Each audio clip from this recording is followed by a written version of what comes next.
খিত্তায় খিত্তায় তালিমি বয়ান আর জিকির আসকারে মশগুল ধর্মপ্রাণ মানুষ। বিশ্ব ইজতেমার প্রথম পর্বে তুরাগ তীরে ধর্মপ্রাণ মানুষের ঢল। জুমার নামাজে অংশ নেবেন লাখো মুসল্লি। বেতন বাড়ুক আর না বাড়ুক, কিন্তু প্রতি বছর ঘর ভাড়া বেড়েই চলছে। সার্ভিস চার্জ যেটা এখন সবচেয়ে বেশি সমস্যা হয়ে দাঁড়িয়েছে। বছর বছর বাসা ভাড়ানোর খড়গে জনজীবনে নাভিশ্বাস। জিম্মি, ঢাকা, চট্টগ্রামের ভাড়াটিয়ারা। আইনের তোয়াক্কা নেই বাড়িওয়ালাদের, নজরদারি বাড়ানোর তাগিদ। বিশ্ববিদ্যালয় করার দাবিতে তিতুমির শিক্ষার্থীদের অনশন অব্যাহত। দাবি না মানলে মহাখালী গুলশান সড়কে ব্লকেট কর্মসূচির হুঁশিয়ারি।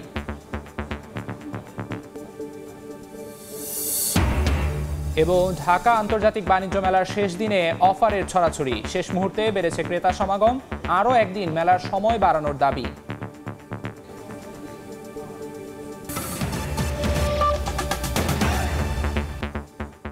সময় সংবাদে সঙ্গে আছি আমি আমিরুল ইসলাম আলিফ। খিত্তায় খিত্তায় তালিমি বয়ান আর জিকির আসকারে মশগুল মুসল্লিরা। বিশ্ব ইজতেমার প্রথম পর্বে তুরাগ তীরে ঢল নেমেছে ধর্মপ্রাণ মানুষের। কিছুক্ষণ পরেই আদায় করা হবে জুমার নামাজ। ইজতেমা ময়দানে বড় জামাতে অংশ নিতে মুখিয়ে আছেন ধর্মপ্রাণ মানুষ। ফজরের নামাজের পরে বয়ানের মধ্য দিয়ে শুরু হয় বিশ্ব ইজতেমার মূল আনুষ্ঠানিকতা। উর্দুতে বয়ান করেন পাকিস্তানের মাওলানা জিয়াউল হক, বাংলায় তর্জমা করেন মাওলানা নুরুর রহমান। সকাল 10টা থেকে শুরু হয় তালিমি বয়ান। জুমার নামাজ পড়াবেন মাওলানা জুবায়ের। 41 জেলা ও ঢাকার একাংশ নিয়ে শুরু হয়েছে ইজতেমার প্রথম পর্ব। এবার 72টি দেশ থেকে 2000-এর বেশি বিদেশি অতিথি এসেছেন ময়দানে। এদিকে নিরাপত্তা চাদরে ঢেকে ফেলা হয়েছে ইজতেমা ময়দান সহ আশপাশের এলাকা। মানুষের আমলি যে ইজতেমা, যেটাকে আমরা বলে আসতেছি দীর্ঘদিন, যে মানুষ আমলের মধ্যে থাকবে, নামাজ, বয়ান। এই ইজতেমাকে আল্লাহ তাআলা কবুল করেন, উলামায়ে কেরাম এই মেহমানকে আল্লাহ তাআলা কবুল করেন। সংযোগটা আমাদের এখান থেকে একদম ময়মনসিংহ রোড, একদম এয়ারপোর্ট রোড সহকারে হয়ে যায়। এই জন্য আমরা এই খেদমতে আজকে সকাল থেকে আমরা ইনশাআল্লাহ নিয়োজিত আছি। এই মুহূর্তে টঙ্গীর ইজতেমা ময়দানে আছেন সহকর্মী তোহা খান তামিম। সরাসরি চলে যাচ্ছি তার কাছে।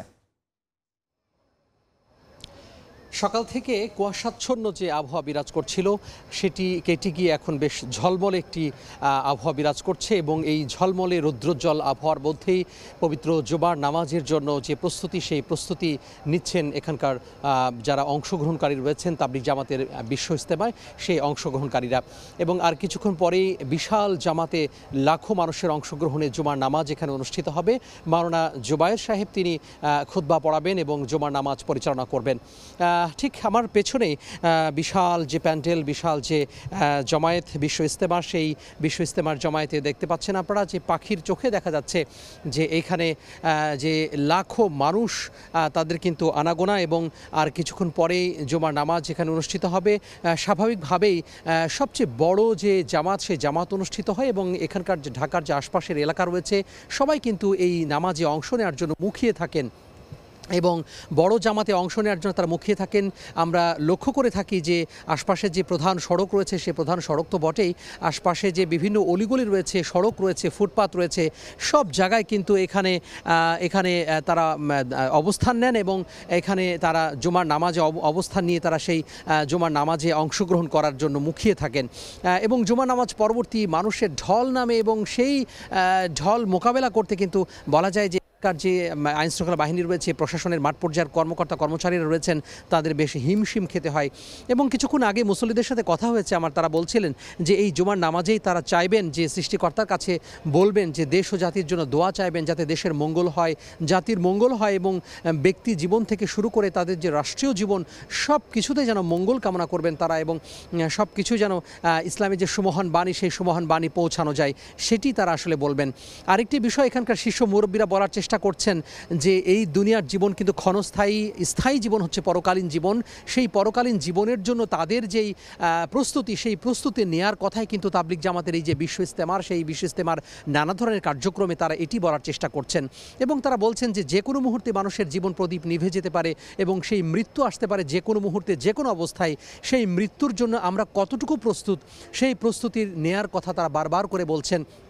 তারা বলছেন এই তাবলিগ জামাতের যেই কার্যক্রম, এখানে যে দিনী আলোচনা, যে তাবলিগ জামাতের যেই দিনী আলোচনা, তাবলিগ জামাতের যে মুহুর্মুহু বিভিন্ন ধরনের যে কার্যক্রমের মাধ্যমে যে প্রশিক্ষণ তারা নেবেন, সেই প্রশিক্ষণের মাধ্যমে এটি তারা বোঝার চেষ্টা করছেন বা এটি তারা বলার চেষ্টা করছেন যে এই ক্ষণস্থায়ী জীবন আসলে একেবারেই ঠুনকো জীবন, এবং এই ঠুনকো জীবন যে কোনো মুহূর্তে প্রদীপ নিভে যেতে পারে। সেজন্য স্থায়ী জীবনের জন্য সকল ধরনের যে প্রস্তুতি, সেই প্রস্তুতি রাখার কথাই তারা বলছেন, তথা এইখানে যে মেহনত তারা দিচ্ছেন সেটির কল্যাণে যেন পরকালীন মুক্তি তারা পান, এবং আল্লাহ এবং তার রাসূলের যে সন্তুষ্টি অর্জন, সেই সন্তুষ্টি অর্জন তারা যেন করতে পারেন, সেই ব্যবস্থা তারা করছেন। তো আর কিছুক্ষণ পরে জুমার নামাজ, এবং সেই জুমার নামাজের প্রস্তুতি তারা মুসল্লিরা নিচ্ছেন। তো এই ছিল টঙ্গীর বিশ্ব ইজতেমা থেকে আমার হাতে সবশেষ। সরাসরি যুক্ত ছিলাম টঙ্গীর ইজতেমা ময়দানে। অন্য প্রসঙ্গ, রাজধানীতে প্রতি বছর কোনো কারণ ছাড়াই বাড়ি ভাড়া বাড়ানো যেন নিয়মে পরিণত হয়েছে। আইনি বাধ্যবাধকতার তোয়াক্কা না করেই নিজ নিয়মে ভাড়া বাড়িয়ে চলেছেন বাড়িওয়ালারা। লাগামহীন বাসা ভাড়া নিয়ন্ত্রণে সরকারের হস্তক্ষেপ চান ভাড়াটিয়ারা। অন্যদিকে নগরবিদ ও আবাসন বিশেষজ্ঞরা বলছেন, ভাড়া নিয়ন্ত্রণে নজরদারি বাড়ানোর পাশাপাশি এই খাত থেকে রাজস্ব আদায় করা গেলে লাভবান হবে সরকার। মেহেদি হাসানের রিপোর্ট। অতিরিক্ত জনসংখ্যার চাপ সামাল দিতে হিমশিম খাচ্ছে রাজধানী ঢাকা। বিভিন্ন পরিসংখ্যান বলছে ৩০৬ বর্গ কিলোমিটারের এই শহরের বর্তমান জনসংখ্যা ২ কোটিরও বেশি। জনসংখ্যার সঙ্গে পাল্লা দিয়ে বেড়েছে বাসা ভাড়া। একদিকে দ্রব্যমূল্যের ঊর্ধ্বগতি, অন্যদিকে বছর বছর বর্ধিত বাড়ি ভাড়ায় নাভিশ্বাস উঠেছে কর্মজীবীদের। ৭ বছর যাবৎ চম্পাপালের বসবাস ধানমন্ডিতে।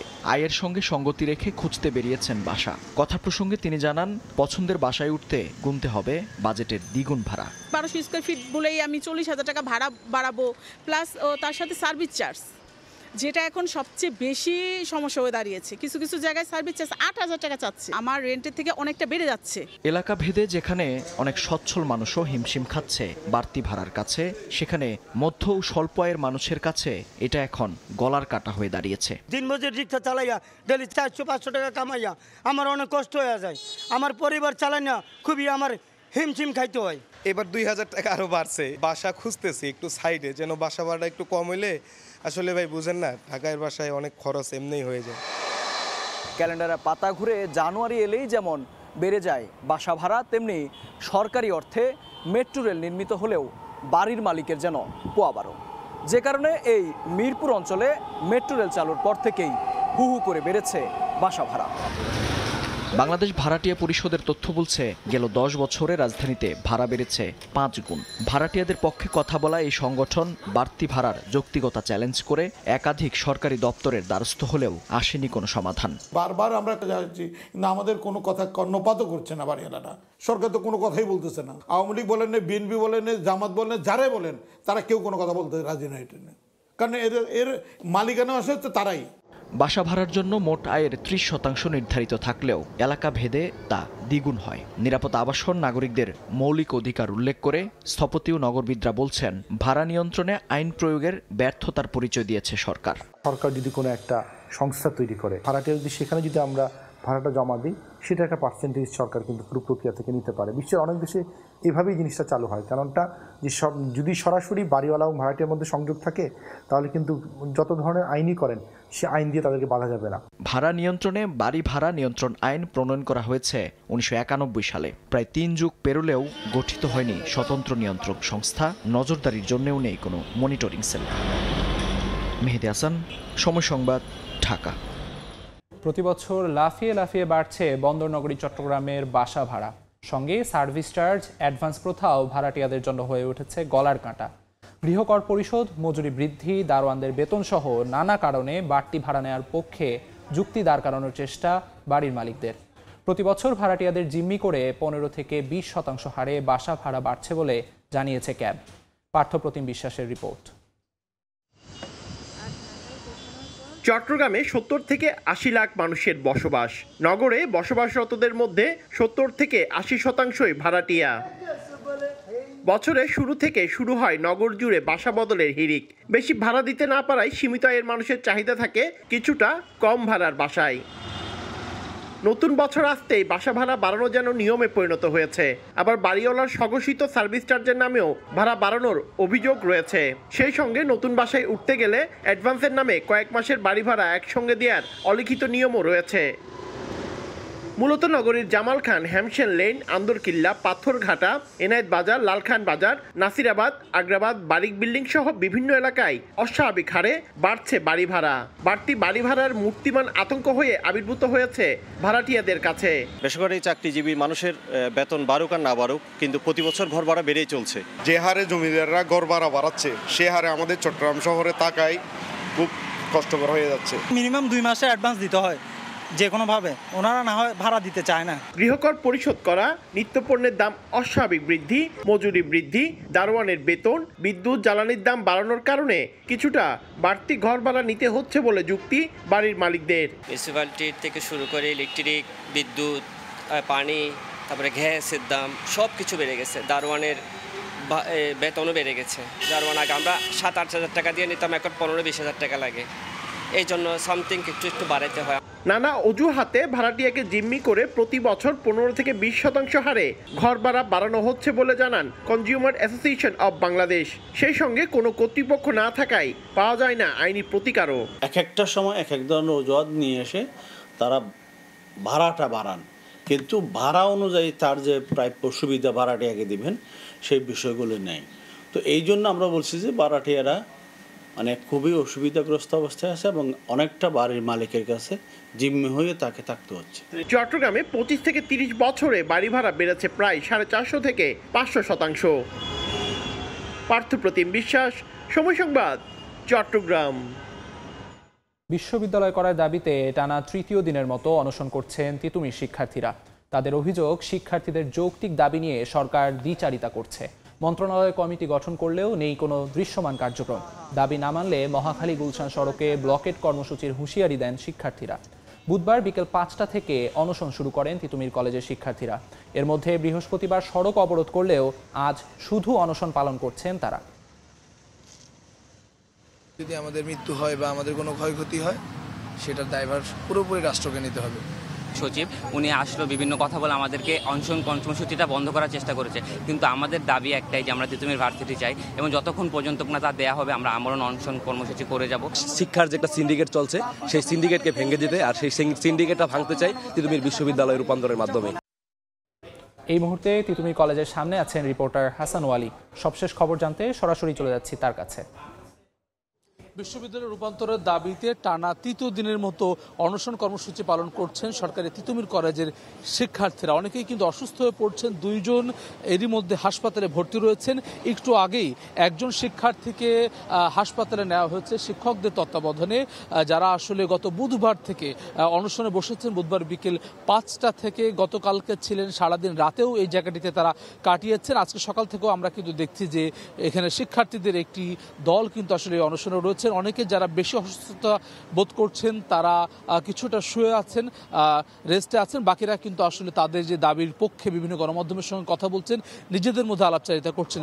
সর্বশেষ গতকাল সকাল 11টা থেকে তিতুমির কলেজের সামনে যে সড়কটি রয়েছে মহাখালী টু গুলশান, এই সড়ক আসলে অবরোধ করেন শিক্ষার্থীরা এবং আজকে জুম্মার আগ পর্যন্ত তাদের আলটিমেটাম রয়েছে যে জুম্মার আগ পর্যন্ত তারা যদি বিশ্ববিদ্যালয় করার কোনো ধরনের সিদ্ধান্ত না পান তাহলে আবারও জুম্মার পর আবারও ব্যারিকেড ব্লকের যে কর্মসূচি রয়েছে সেই কর্মসূচিতে যাওয়ার হুঁশিয়ারও কিন্তু শিক্ষার্থীদের তরফ থেকে রয়েছে। কিন্তু এখানে যারা আন্দোলনকারী যারা রয়েছেন, অনশনে রয়েছেন, তারা আসলে ঠিক কর্মসূচি বা ব্লকের কর্মসূচি সে ব্যাপারে আসলে এখন পর্যন্ত কোনো ধরনের কর্মসূচির ব্যাপারে তারা আসলে জানেন না। তারা বলছেন অন্যান্য শিক্ষার্থীরা, তাদের যে সহপাঠীরা রয়েছেন, তারা আসলে পরে তারা পরবর্তী সিদ্ধান্ত নেবেন। এর আগে সবশেষ নভেম্বরে আমরা দেখেছি তিতুমির কলেজের শিক্ষার্থীরা বিশ্ববিদ্যালয়ের দাবিতে আন্দোলনে নেমেছিলেন। তখন শিক্ষা মন্ত্রণালয়ের তরফ থেকে বিশ্ববিদ্যালয় করার সম্ভাব্যতা যাচাই একটি কমিটি করা হয়, তারপর আসলে তারা আন্দোলন স্থগিত করেন। শিক্ষার্থীরা অভিযোগ করছেন যে সেই কমিটি দৃশ্যমান কোনো অগ্রগতি তারা দেখেননি, যার ফলে তারা আবারও রাজপথে নামতে বাধ্য হয়েছেন। সবশেষ রাজধানীর যে বড় 7টি কলেজ রয়েছে, ঢাকা কলেজ, ইডেন কলেজ সহ সেই কলেজগুলো আসলে ঢাকা বিশ্ববিদ্যালয় থেকে বের হয়ে আলাদা স্বতন্ত্র বিশ্ববিদ্যালয় করার দাবিতে আন্দোলনে নেমেছিলেন। ঠিক তার পরপরই আমরা দেখলাম তিতুমির কলেজের শিক্ষার্থীরা আসলে একেবারে স্বতন্ত্র বিশ্ববিদ্যালয় করার দাবিতে তারা রাজপথে অবস্থান নিয়েছেন এবং তারা বলছেন যে এই অনশন কর্মসূচি তারা চালিয়ে যাবেন যতক্ষণ না পর্যন্ত বিশ্ববিদ্যালয় রূপান্তর করার কোনো ধরনের উদ্যোগ সরকারের তরফ থেকে দৃশ্যমান না হয়। সরাসরি তিতুমির কলেজের সামনে থেকে সেখানকার সবশেষ জানাচ্ছিলেন রিপোর্টার হাসান ওয়ালি। ফ্যাসিবাদী আমল দেশের মানুষদের জন্য দুঃস্বপ্ন ছিল বলে মন্তব্য করেছেন জামাতে ইসলামের আমির ডক্টর শফিকুর রহমান। তিনি বলেন, ফ্যাসিবাদের পুনরাবৃত্তি ঠেকাতে কাজ করবে জামাত। সকালে রাজধানীর মগবাজারে এক স্মরণ সভায় অংশ নিয়ে আমির বলেন, গত 1.5 দশক জামাতে ইসলামের কর্মীরা বাবা মায়ের জানাজায় পর্যন্ত শরিক হতে পারেনি। এমন হঠকারিতা ও ফ্যাসিবাদ কারো জন্যই কল্যাণকর নয়। স্মরণ সভায় অংশ নিয়ে দলটির সেক্রেটারি জেনারেল অধ্যাপক গোলাম পরোয়ার বলেন, বাংলাদেশের সংসদীয় ইতিহাসের উজ্জ্বল অংশ হাফেজা আসমা খাতুন দেশের নারী সমাজে জামাতে ইসলামীর জনপ্রিয়তা বাড়াতে গুরুত্বপূর্ণ ভূমিকা রেখেছেন।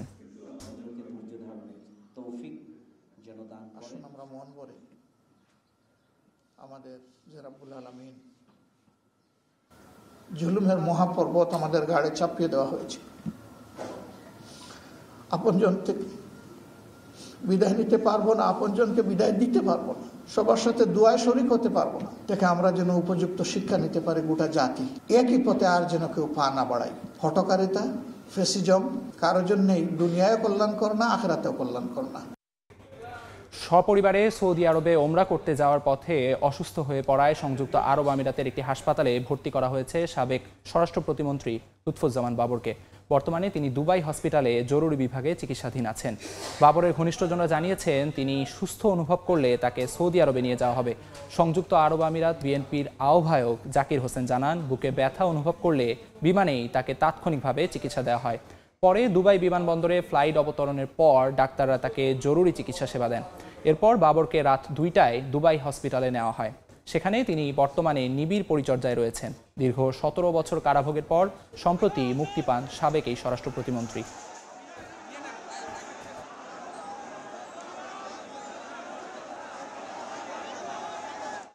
বইমেলা ঘিরে 24 ঘন্টা নিরাপত্তা ব্যবস্থা জোরদারের পাশাপাশি পুরো এলাকা সিসিটিভি ক্যামেরার আওতায় থাকবে বলে জানিয়েছেন ডিএমপি কমিশনার শেখ মোহাম্মদ সাজ্জাদ আলী।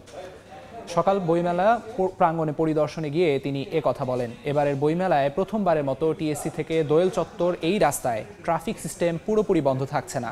তবে মেলা চলাকালীন বিশ্ববিদ্যালয় ও মেলা এলাকায় ভারী যানবাহন চলবে না বলে জানান ডিএমপি কমিশনার। উস্কানিমূলক কোনো বই যাতে প্রকাশ না হয় সে বিষয়ে কঠোর নজরদারি থাকবে বলেও জানান তিনি। এদিকে নিষিদ্ধ সংগঠন ছাত্রলীগ কোনো কর্মসূচি করলে ব্যবস্থা নেওয়ার কথা জানিয়েছেন ডিএমপি কমিশনার।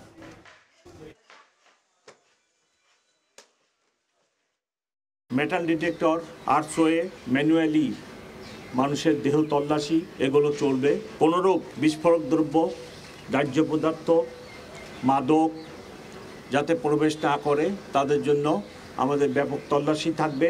কোনো বইয়ের ভিতরেই উস্কানিমূলক কথা লেখা আছে, এটার জন্য ওরা স্ক্যানিং করে ভেটিং করে স্টলে উপস্থাপন করেন। তারা যদি এরকম কোনো অ্যাটেম্প নেয় অবশ্যই আমরা ব্যবস্থা নিব। তবে আপাতত দৃষ্টিতে আমি কোনো আশঙ্কা দেখি না। এই মুহূর্তে বাংলা একাডেমিতে বইমেলা প্রাঙ্গণে আছেন রিপোর্টার মনির হোসেন। প্রস্তুতির খবর জানতে সরাসরি চলে যাচ্ছি তার কাছে। বই প্রেমীদের বরণ করে নিতে প্রস্তুত হচ্ছে অমর একুশে বইমেলা 2025, অর্থাৎ একদম শেষ সময়ের প্রস্তুতি বলা চলছে এবং মেলার প্রাঙ্গণের কিছু কিছু স্টল আসলে শতভাগ কাজও শেষ করেছে। আমরা দেখেছি তারা বই নিয়ে অলরেডি বসেছেন এবং যেই বইয়ের তাক সেই বইয়ের তাক সাজাচ্ছেন এবং বই আসলে সাজাচ্ছেন। তবে কিছু কিছু স্টল শতভাগ শেষ করলেও এখনও অধিকাংশ বইয়ের দোকান কিন্তু এখনও শেষ হয়নি। সেক্ষেত্রে যেই শ্রমিকরা কাজ করছেন এবং প্রকাশকরা আছেন তাদের সাথে আমাদের কথা হয়েছে। তারা আমাদেরকে যেটি জানিয়েছে, তারা বলছে যে কারো 90% বা কারো 95% কাজ শেষ হয়েছে এবং তারা অবশ্যই সবাই প্রত্যাশা করেছেন যে আজকে সন্ধ্যার মধ্যে অথবা রাতের মধ্যেই কাজ তারা শেষ করবেন এবং কাল থেকে আসলে তারা পুরো দমে মেলা শুরু করতে পারবেন বলে আমাদেরকে জানিয়েছেন। এবং আমরা দেখিয়েছি আসলে কিছুক্ষণ আগেই মেলা প্রাঙ্গণে এসেছিলেন ঢাকা ঢাকা মেট্রোপলিটন পুলিশের কমিশনার শেখ মোহাম্মদ সাজ্জাদ আলী। তিনি আসলে মেলা প্রাঙ্গণের যেই মেলার নিরাপত্তা ব্যবস্থা সেটি পরিদর্শন করেছেন এবং ঘুরে ঘুরে বিভিন্ন স্টল দেখেছেন এবং তিনি তারপরেই গণমাধ্যমের সঙ্গে কথা বলেছেন। তিনি আসলে আমাদেরকে যেটি জানিয়েছেন যে 24 ঘন্টায় কিন্তু এবার যেই নিশ্ছিদ্র নিরাপত্তা ব্যবস্থা গ্রহণ করা হয়েছে সেটি বলেছেন এবং যে কোনো পরিস্থিতি মোকাবেলায় যে পুলিশ বাহিনী সহযোগিতা করবেন বলেও আমাদেরকে জানিয়েছেন কমিশনার। এবং সেই সঙ্গে শুধু পুলিশই নয়, পুলিশের পাশাপাশি র্যাব, সিটিটিসি সহ অন্যান্য যে গোয়েন্দা সংস্থাগুলো আছে সেই গোয়েন্দা সংস্থাগুলো আসলে বইমেলার নিরাপত্তা ব্যবস্থায় সহযোগিতা করবে এবং যেটি জানিয়েছে। এবং যেহেতু আমরা বেশ কিছুদিন ধরে দেখছি শাহবাগ টিএসসি কেন্দ্রিক একটি আন্দোলন আসলে চলছে, বিভিন্ন সময় সড়ক অবরোধ করে বন্ধ করা হয়, সেই সব বিষয়ে আসলে ডিএমপি কমিশনারের কাছে আমরা জানতে চেয়েছিলাম। ডিএমপি কমিশনার আসলে যেটি জানিয়েছেন যে এরকম কোনো উদ্ভূত যদি কোনো পরিস্থিতি তৈরি হয় সেই পরিস্থিতি মোকাবেলার জন্য আসলে তাদের সব ধরনের প্রস্তুতি রয়েছে। এবং আসলে যেটি বলছে যে সব মিলিয়ে বিগত কয়েক বছর যে ধরনের মেলা হয়েছে তার চেয়ে ব্যতিক্রম এবং নতুন আঙ্গিকে আসলে করার যে প্রত্যয় সেটি আসলে ডিএমপি কমিশনার বলছেন। এবং প্রকাশকরাও বলছেন যে এইবারের বইমেলা হবে আগের কয়েক বছরের চেয়ে বাণিজ্যিক। তো বইমেলার প্রাঙ্গণ থেকে এই ছিল এখনকার মতো আমার কাছে সব শেষ। বইমেলা প্রাঙ্গণ থেকে বইমেলা প্রস্তুতির সব শেষ জানাচ্ছিলেন সহকর্মী মনির হোসেন। শুল্ক কমানো ও আমদানির পরও এখনও চড়া চালের বাজার, বিক্রি হচ্ছে আগের দামেই। তবে স্বস্তি ফিরেছে মুরগির বাজারে। বাজার পরিস্থিতি জানাতে রাজধানীর কারওয়ান বাজার আছেন রিপোর্টার MS আরেফিন। সরাসরি চলে যাচ্ছি তার কাছে। যেমনটি আসলে বলছিলাম যে মাসের শেষ শুক্রবার আজ সকাল থেকেই রোদের দেখা মেলেনি। বেলা বাড়ার সঙ্গে সঙ্গে যখন সূর্যের দেখা মিলছে ক্রেতা সমাগমও কিন্তু বাড়ছে বাজারে। যেটি বলছিলাম যে শীতকালীন সবজির পর্যাপ্ত সরবরাহ বাজারে থাকায় কিন্তু অনেকটাই স্বস্তি পাচ্ছেন ভোক্তারা। বেশিরভাগ সবজি, বিশেষ করে টমেটো, লাউ, ফুলকপি, বাঁধাকপি সহ বেশিরভাগ সবজি কিন্তু 20 থেকে 40 টাকার মধ্যেই আসলে মিলছে। আমাদেরকে যেটি ক্রেতারা বলেছেন যে এরকম যদি সবজির বাজার কমতির দিকে থাকে তাহলে কিন্তু তারা স্বস্তি পাবেন। এছাড়া মশলার বাজারের কথা যদি বলি, খুব বেশি ব্যবধান হয়নি সপ্তাহ ব্যবধানে মশলার বাজারে, তবে এলাচের দাম কিন্তু অনেকটাই ঊর্ধ্বমুখী। প্রতি কেজি এলাচ প্রায় 4800 থেকে 5200 টাকায় বিক্রি হচ্ছে। এছাড়া বিক্রেতারা যেটি জানিয়েছেন যে জিরার দাম কিন্তু কিছুটা কমতির দিকে আছে, যেটি 700 থেকে 750 টাকায় বিক্রি হতো, আজকের বাজারে কিন্তু সেটি 650 থেকে 700 টাকায় বিক্রি হচ্ছে। এছাড়া মুদি পণ্যের বাজারের কথা যদি বলি তাহলে সপ্তাহ ব্যবধানে সব ধরনের পণ্যই আসলে স্থিতিশীল রয়েছে দামে। তবে বিক্রেতারা যেটি জানিয়েছেন যে 5 লিটার সয়াবিন তেল কিন্তু তারা চাহিদা মতো ডিলারদের কাছ থেকে পাচ্ছেন না। তারা বলছেন যে খোলা সয়াবিন তেলের দাম বেড়ে যাওয়ায়, অর্থাৎ খোলা সয়াবিন তেল বাজারে বিক্রি হচ্ছে 180 থেকে 190 টাকায়, যেটি আসলে বোতলজাত সয়াবিন তেলের থেকে বেশি হওয়ায় বিক্রেতারা অভিযোগ করছেন যে নতুন করে দাম বৃদ্ধির এক ধরনের পায়তারা থেকেই হয়তো বা বোতলজাত সয়াবিন তেল 5 লিটারটা হয়তো তারা সরবরাহ করছে না। এছাড়া আরেকটি বিষয় জানিয়ে রাখতে চাই যে চালের বাজারে কিন্তু কোনো ধরনের পরিবর্তন হয়নি। গত মাসে চালের যে দাম বেড়েছিল প্রতি কেজিতে 6 থেকে 8 টাকা, সেটি কিন্তু আজকের বাজারেও বর্তমান রয়েছে এবং নার্জিস চাল বিক্রি হচ্ছে 82 থেকে 90 টাকায়। এছাড়া সব থেকে চাহিদা শীর্ষে থাকে যে চালটি মিনিকেট, সেটি কিন্তু 80 থেকে 82 টাকায় বিক্রি হচ্ছে। এছাড়া স্বর্ণা, অর্থাৎ গুটি স্বর্ণা সেটি কিন্তু বিক্রি হচ্ছে 58 থেকে 60 টাকায়। সব মিলিয়ে যদি বাজার পরিস্থিতি নিয়ে যদি বলি তাহলে আসন্ন রমজান ঘিরে নিত্যপণ্যের দাম যেন কোনোভাবেই না বাড়ে, এমনটাই জোর দাবি কিন্তু জানিয়েছেন আমাদেরকে ক্রেতারা। তো কারণ বাজারের বাজার পরিস্থিতি নিয়ে এই ছিল আমার কাছে সবশেষ। কারণ বাজার থেকে বাজার পরিস্থিতি জানাচ্ছিলেন সহকর্মী MS আরেফিন। আজ পর্দা নামছে ঢাকা আন্তর্জাতিক বাণিজ্য মেলার এবারের আসরের। শেষ মুহূর্তে এসে বেড়েছে ক্রেতা সমাগম, বিভিন্ন পণ্যে চলছে আকর্ষণীয় ছাড়। এই মুহূর্তে মেলা প্রাঙ্গণে আছেন রিপোর্টার কামরুল হাসান সবুজ। সরাসরি চলে যাচ্ছি তার কাছে। ঢাকা আন্তর্জাতিক বাণিজ্য মেলার 29তম আসরের আজকে শেষ দিন। এই শেষ দিনে আমরা সকাল থেকেই দেখেছি যে মেলা প্রাঙ্গণের দর্শনার্থী আসছে এবং তারা বেশ কেনাকাটাও সেরে নিচ্ছেন। পরিবার পরিজন নিয়ে আসছেন, বন্ধু বান্ধব নিয়ে আসছেন, যারাই আসেন তারা ঘোরাফেরা করছেন, সেই সাথে কেনাকাটা করছেন এবং তাদেরকে আসলে বিশেষভাবে আকর্ষণ করার জন্যে বিক্রেতা প্রতিষ্ঠানগুলো আজকে শেষ দিন উপলক্ষে বেশ কিছুটা ছাড় বাড়িয়ে দিচ্ছে। গতকালকে থেকে আসলে তারা ছাড় একটু বাড়াচ্ছে, কারণ এই মেলা থেকে এই পণ্যগুলো আবার ব্যাক নিয়ে গেলে যে খরচ হবে তার চেয়ে এখানে কিছুটা কমে বা কিছুটা ছাড়ে বিক্রি করে গেলেও তারা লাভ করতে পারবে, সেরকম একটি হিসাব তাদের আছে। তো আজকে ঢাকা আন্তর্জাতিক বাণিজ্য মেলায় যে আমরা যে হলটিতে রয়েছে এখানে দেখা যাচ্ছে আসলে প্রত্যেকটা দোকানেই শেষ মুহূর্তের কেনাকাটার মতো একটা অবস্থা, যে এখনই আসলে কিনে ফেলতে হবে এরকম একটা তারা রয়েছে। সেই সাথে যেহেতু শুক্রবার সবাই চাচ্ছে আরও বেশি ভিড় হওয়ার আগেই যেন তিনি তার পছন্দের পণ্যটি কিনতে পারেন, সেই জায়গা থেকে কেনাকাটা সারছেন। অফার রয়েছে, সেই অফার নিচ্ছেন। তবে অফার যে সব প্রতিষ্ঠানই যে ঢালাওভাবে দিচ্ছে তেমন না। অনেক প্রতিষ্ঠান কিন্তু এখন পর্যন্ত কোনো অফার দেয়নি, কারণ তারা তাদের প্রোডাক্টের কোয়ালিটিতেই আসলে কোয়ালিটিকেই তারা অফার বলছেন, কোয়ালিটিকেই তারা ছাড় বলছেন। এছাড়া এখানে যারা কিনতে এসেছেন, যারা এই মেলায় এসেছেন তারা দেখছেন বিশেষ করে যেগুলো বিদেশি প্রতিষ্ঠান রয়েছে সেই প্রতিষ্ঠানগুলোতে কিন্তু শেষ মুহূর্তের ছাড়টা একটু বেশি পাওয়া যাচ্ছে। দেশীয় প্রতিষ্ঠানে যেহেতু তাদের পাশেই শোরুম রয়েছে বা তাদের বিপণন কেন্দ্র রয়েছে, সেখানে তারা আবার যদি ব্যাগ নিয়ে যায় তাহলে সেখানেও তারা বিক্রি করতে পারবে, কিন্তু বিদেশি প্রতিষ্ঠানগুলোতে সেই খরচটা বেড়ে যাবে, যার জন্য বিদেশি প্রতিষ্ঠানগুলো আসলে তুলনামূলকভাবে ছাড় এই সাম্প্রতিক বা অর্থাৎ শেষ দিকের ছাড়টা তারা বাড়িয়েছেন বেশি।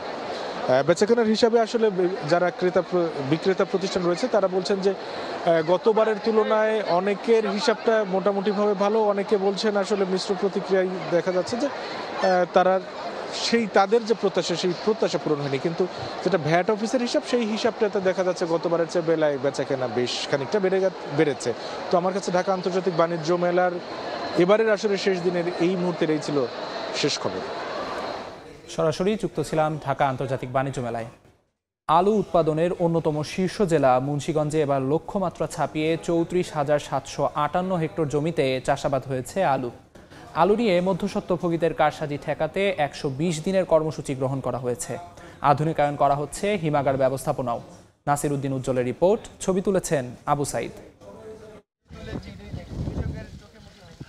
দিগন্ত জুড়ে আলুর আবাদ দেখে মনে হবে যেন সবুজের গালিচা। জমিতে পানি ছিটানো, কীটনাশক স্প্রে, আগাছা পরিষ্কার নিয়ে কৃষকের ভীষণ ব্যস্ততা এখন।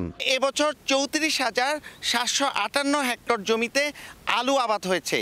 উৎপাদনের লক্ষ্যমাত্রা নির্ধারণ করা হয়েছে প্রায় 10.5 লাখ মেট্রিক টন। একই সঙ্গে জমি থেকে তোলা হচ্ছে আগাম আলু।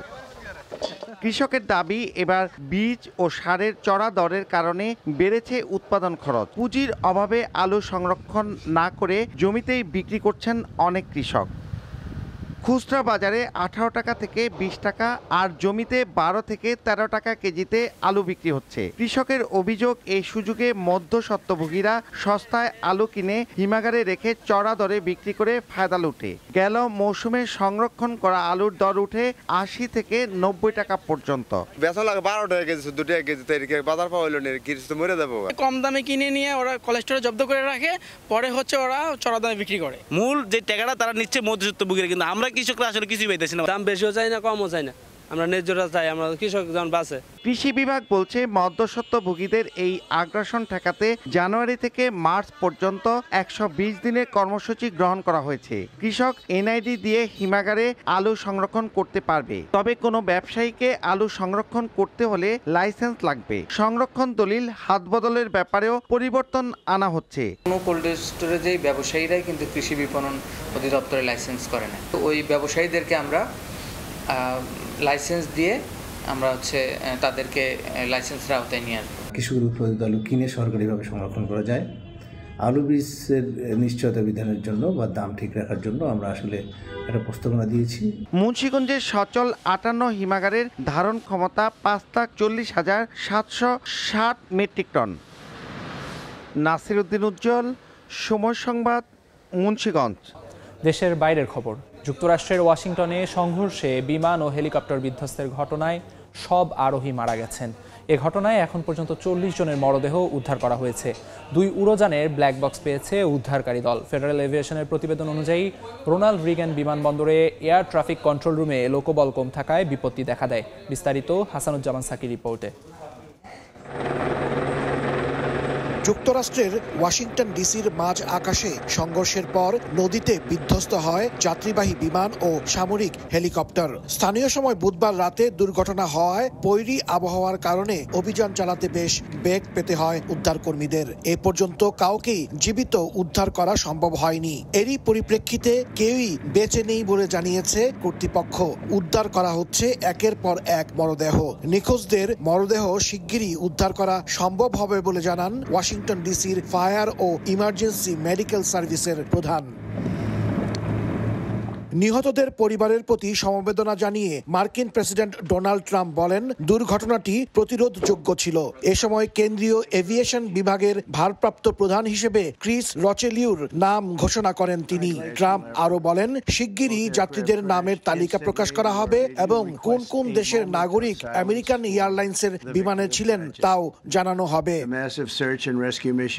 প্রতিরক্ষা মন্ত্রী পিট হেগসেথ ভিডিও বার্তায় বলেন, বিমানের সঙ্গে সংঘর্ষ হওয়া সেনা হেলিকপ্টার ক্রু অভিজ্ঞ ছিলেন এবং এই ফ্লাইটটি ছিল একটি বার্ষিক দক্ষতা প্রশিক্ষণ ফ্লাইট, যেখানে তারা নাইট ভিশন চশমা ব্যবহার করেছিলেন। আমেরিকান এয়ারলাইন্সের সিইও বলেন, সেনা বিমানটি পিএসএ বিমানের পথে কেন চলে এসেছিল তা জানা যায়নি। ফেডারেল এভিয়েশন অ্যাডমিনিস্ট্রেশন নিরাপত্তা এফ এর একটি প্রতিবেদনে জানা গেছে, রোনাল্ড রিগান বিমানবন্দরে এয়ার ট্রাফিক কন্ট্রোল রুমে লোকবল কম থাকায় বিপত্তি দেখা দেয়। নিউ ইয়র্ক টাইমসের প্রতিবেদনে বলা হয়, এয়ারপোর্টের টাওয়ারে বছরের পর বছর কর্মী সংকট দেখা যাচ্ছে। সেপ্টেম্বর 2023 অনুযায়ী সেখানে মোট 19 জন পুরোপুরি সার্টিফাইড কন্ট্রোলার ছিলেন। কর্মী ঘাটতির কারণে অনেক কন্ট্রোলার সপ্তাহে 6 দিন এবং দিনে 10 ঘন্টা কাজ করতে বাধ্য হচ্ছেন। হাসানুজ্জামান সাকি, সময় সংবাদ, যুক্তরাষ্ট্র। নারী ফুটবলারদের সঙ্গে কোচের দ্বন্দ্ব অনুসন্ধানে ইমার্জেন্সি মিটিংয়ের পর 7 সদস্যের কমিটি গঠন করেছে বাফুফে। কমিটির চেয়ারম্যানের দায়িত্ব দেওয়া হয়েছে সিনিয়র সহসভাপতি ইমরুল হাসানকে। ডেপুটি হিসেবে আছেন ফাহাদ করিম। এছাড়া 7 সদস্যের কমিটিতে রাখা হয়েছে সাইদ হাসান কানন, সাখাওয়াত হোসেন ভুইয়া সহ আরও 3 সদস্য। গেল বুধবার কোচ পিটার বাটলারকে সরানোর দাবিতে সভাপতির কাছে চিঠি পাঠিয়েছে নারী দলের সিনিয়র ফুটবলাররা।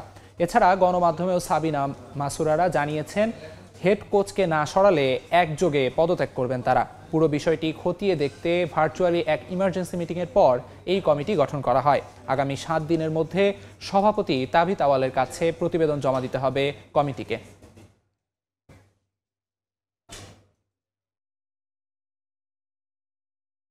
এ পর্যায়ে শীর্ষ সংবাদগুলো জানিয়ে দিচ্ছি আরেকবার। খিত্তায় খিত্তায় তালিমি বয়ান আর জিকির আসগারে মশগুল ধর্মপ্রাণ মানুষ। বিশ্ব ইজতেমার প্রথম পর্বে তুরাগ তীরে ঢল, জুমার নামাজে অংশ নেবেন লাখো মুসল্লি। বেতন বাড়ুক আর না বাড়ুক, কিন্তু প্রতি বছর ঘর ভাড়া বেড়েই চলছে। সার্ভিস চার্জ যেটা এখন সবচেয়ে বেশি সমস্যা হয়ে দাঁড়িয়েছে। বছর বছর বাসা ভাড়া বাড়ানোর খড়গে জনজীবনে নাভিশ্বাস। জিম্মি, ঢাকা, চট্টগ্রামের ভাড়াটিয়ারা আইনের তোয়াক্কা নেই বাড়িওয়ালাদের, নজরদারি বাড়ানোর তাগিদ। এবং বিশ্ববিদ্যালয় করার দাবিতে তিতুমির শিক্ষার্থীদের অনশন অব্যাহত। দাবি না মানলে মহাখালী গুলশান সড়কে ব্লকেট কর্মসূচির হুঁশিয়ারি।